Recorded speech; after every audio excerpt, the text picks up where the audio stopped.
a área da saúde.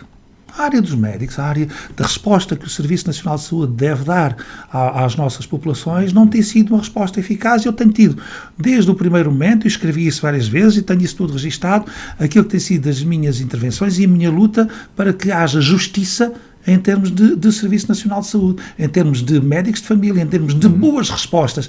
E isto tem sido esta minha batalha desde uma das. Sim. Esta é aquela que eu saio, porque também não podia fazer mais do que alertar, chatear. Fui à Assembleia da República falar com todos os grupos profissionais, ainda hoje tive uma reunião com o Conselho de Administração da Unidade Local de Saúde, perceber, acompanhar, sugerir. Também não basta chegar e dizer que isto é um problema. Eu apresentei várias propostas e, curiosamente, aquilo que foi uma das minhas propostas desde o início.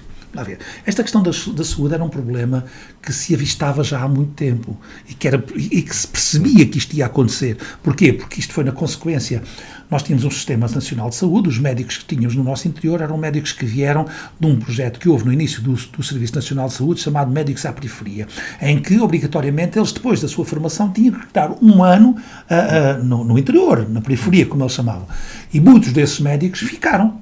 E nós tínhamos um Sistema Nacional de Saúde dos médicos de família, os chamados médicos de família, no nosso interior, assente nesse conjunto de médicos que se iam aposentando, ou que se vislumbrava dos próximos tempos a sua aposentação.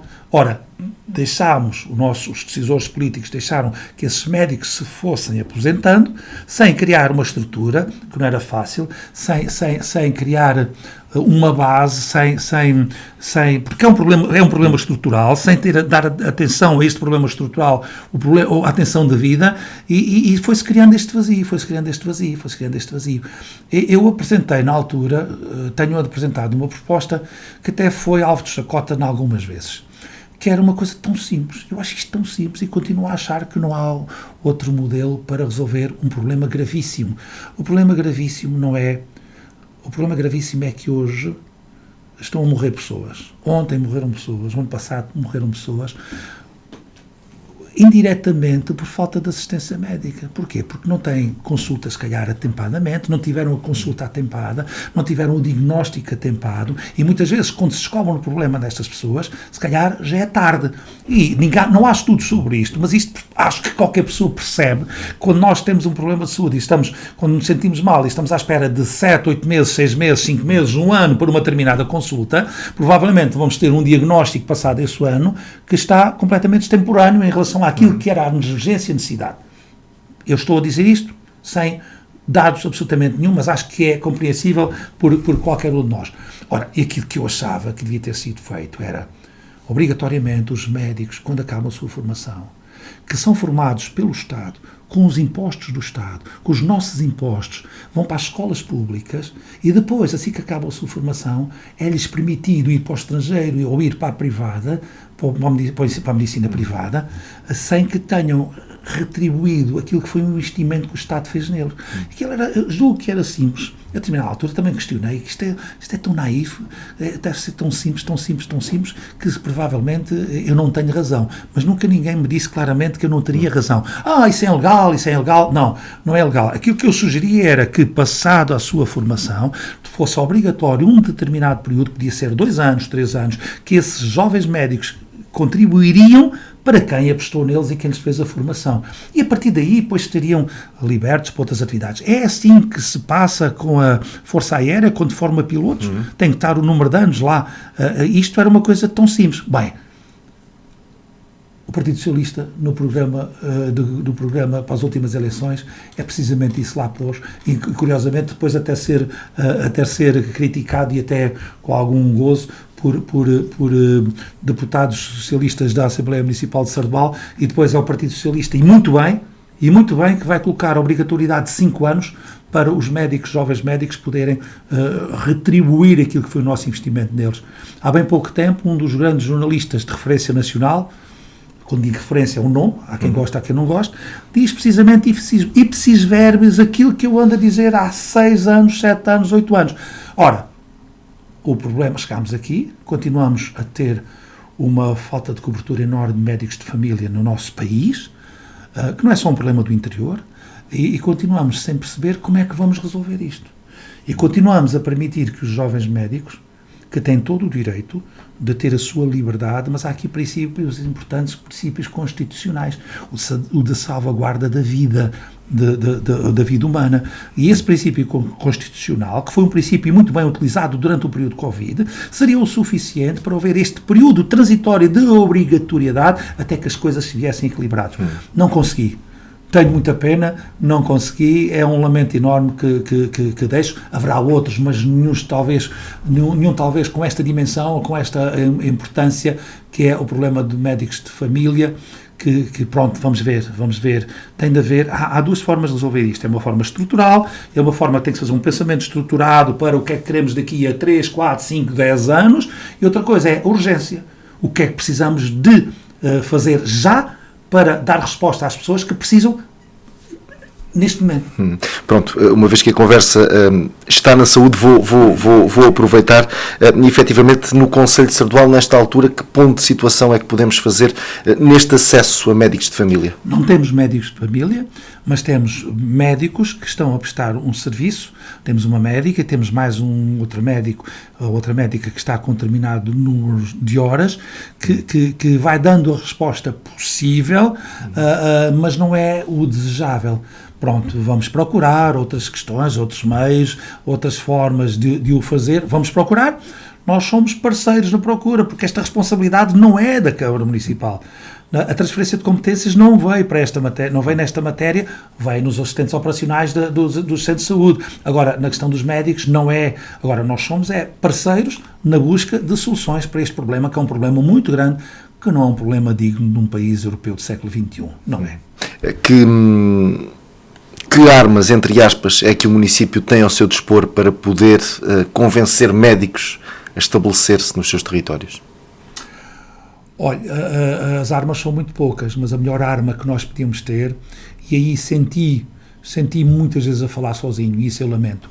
Estas minhas ideias, esta minha proposta, eu fiz muitas vezes o caminho sozinho, quando este caminho podia muito bem ter sido feito por mim e por muitos outros colegas, e aí ganharíamos uma força diferente para conseguir ultrapassar este problema. E aqui, ao contrário da esmagadora maioria das situações, houve colegas que tentaram cada um resolver o problema à sua maneira, dentro do seu concelho, de forma que eu não concordo, porque eu não concordo, por exemplo, que um determinado município dê um valor mensal a um médico para se fixar no seu território, porque isto então, onde é que vamos parar?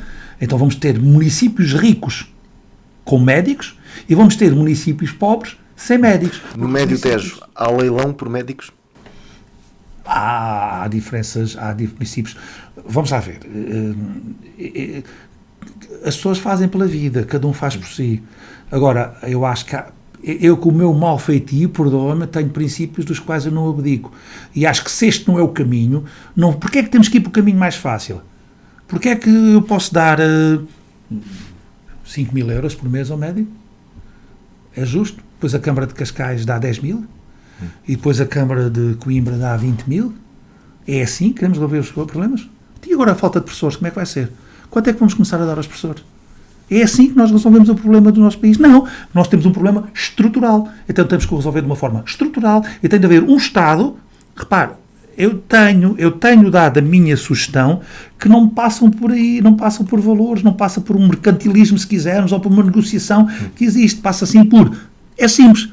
Meu amigo, Soutor, você acabou o seu curso feito na Universidade A, B ou C do Estado. Curiosamente, o curso de Medicina é o curso mais caro ao erário público. Agora, o meu amigo quer ir para onde? Quer ir para a Alemanha? Muito bem, mas primeiro vai estar aqui 2 anos, porque nós que pagámos o seu estudo vamos precisar de si. Agora, aquilo que acontece em Portugal é diferente, ainda há bem pouco tempo. Um instituto ligado a um instituto de um país europeu montava uma banca, chamemos assim, numa faculdade do Estado, no hall de entrada, aliciando os estudantes de medicina a terem aulas gratuitas da língua desse país. Qual era o objetivo? Era quando acabasse o curso. Então, levavam-nos para lá. E já sabiam a sua língua, a língua do país, já sabiam os estudos, e claro, e era um país com capacidade de pagar muito mais do que aquilo que nós pagamos. Nada contra, eu sugeria, era esses países que os viessem buscar no 12º ano.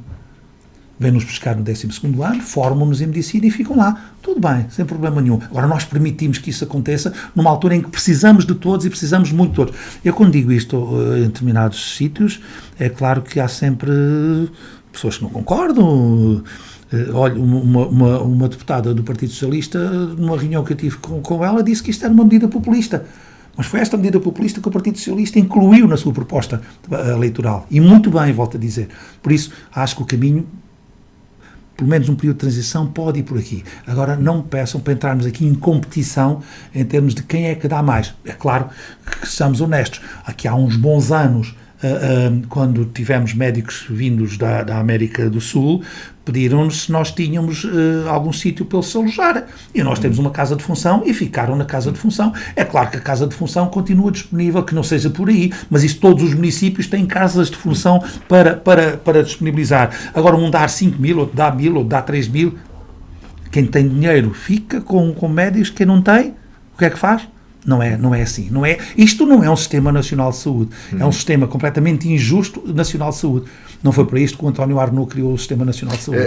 Aqui a Unidade Local de Saúde... Agora, deixe-me dizer também uma coisa em relação a isso. Para que fique bem claro, eu não tenho nada contra o sistema, o privado. Agora, o que eu acho é que o privado pode ser, como direi, integrado no Sistema Nacional de Saúde. Ou seja, se o nosso Serviço Nacional de Saúde não tem capacidade de resposta para determinadas situações, o próprio Serviço Nacional de Saúde que encaminhe para o privado. E assim a pessoa acaba por estar dentro do Serviço Nacional de Saúde, só que em vez de ser prestado pelos médicos profissionais do Serviço Nacional de Saúde,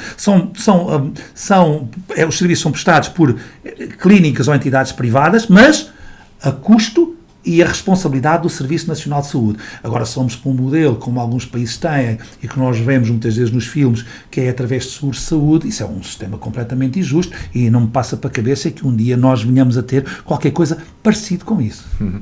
Perguntava-lhe o seguinte, a Unidade Local de Saúde do Médio Tejo tem feito o seu trabalho aqui no processo atrativo de médicos, ou também é uma entidade que está amarrada perante as circunstâncias atuais?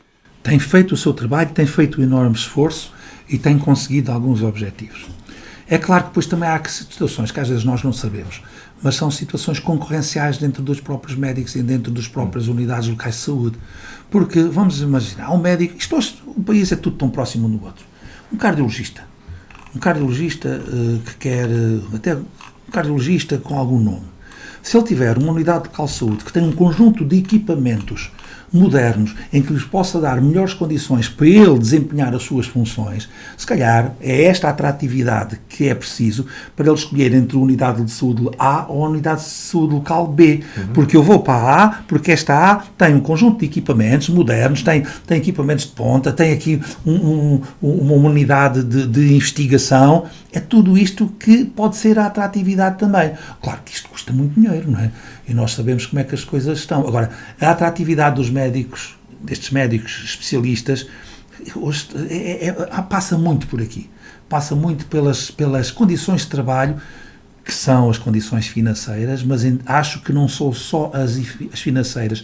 Ter bons instrumentos, ter bons métodos de diagnóstico modernos, que uns têm e outros não têm, pode ser esse o grande desafio. E eu acho que a nossa unidade local de saúde está a trabalhar bem neste caminho. Agora é um caminho que se faz lentamente, um caminho que se faz muito, muito, muito lentamente.